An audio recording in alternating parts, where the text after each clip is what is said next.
युगेंद्र पवार बारामतीमधून विधानसभेच्या मैदानात उतरण्याची शक्यता आहे। राष्ट्रवादी शरद पवार गटाचे प्रदेशाध्यक्ष जयंत पाटलांनीच तसे संकेत दिलेत।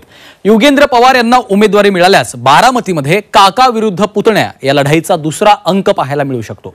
पाहूयात। युगेंद्र पवार बारामतीमधून लढणार। बारामतीत अजितदादा विरुद्ध युगेंद्रदादा लढत। काका विरुद्ध पुतण्या लढाईचा दुसरा अंक रंगणार।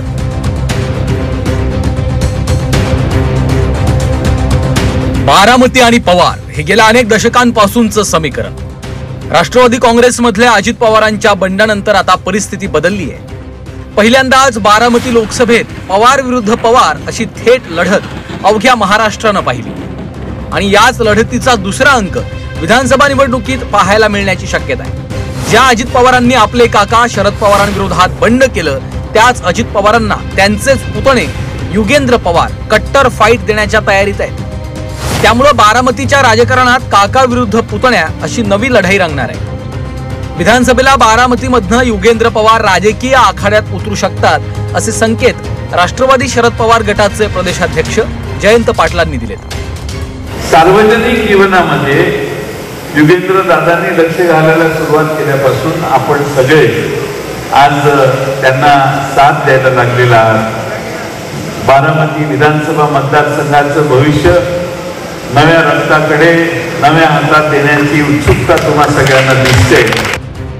गेल्या विधानसभेला कर्जत जामखेड मधून रोहित पवारांना मैदानात उतरवण्यात आलं। यावेळी युगेंद्र पवारांसारख्या नव्या नेतृत्वाला संधी देणं योग्य असल्याचं मत आमदार रोहित पवारांनी व्यक्त केलंय।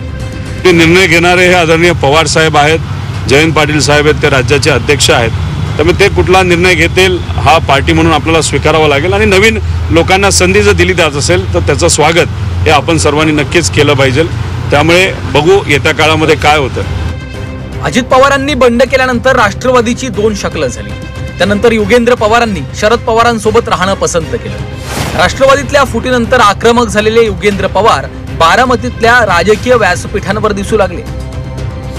33 वर्षांचे युगेंद्र पवार हे अजित पवारांचे धाकटे बंधू श्रीनिवास पवार यांचे पुत्र आहेत। शरयू फाउंडेशनच्या माध्यमातून सामाजिक कार्यात सहभागी असलेल्या युगेंद्र पवारांनी बारामती शहरात समर्थकांचं जाळं तयार केलंय। शरद पवारांनी स्थापन केलेल्या विद्या प्रतिष्ठान या शैक्षणिक संस्थेचे ते विश्वस्त आणि खजिनदार आहेत। तसंच बारामती तालुका कुस्तीगीर परिषदेचे प्रमुखही आहेत।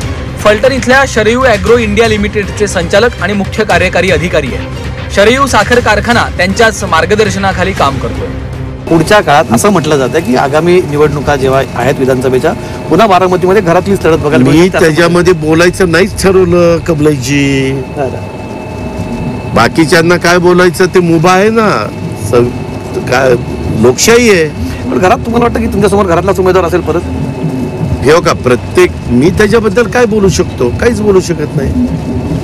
पण बारामतीतनं कोण तुम्हाला काय वाटतं की तुमची आता मला काही माहिती तुमच्याकडनं तुम्ही स्वतः बारामतीत लढणार आहात त्यावेळेस माझा पक्ष ठरवेल काय करायचं ते, माझं पार्लमेंटरी बोर्ड ठरवेल।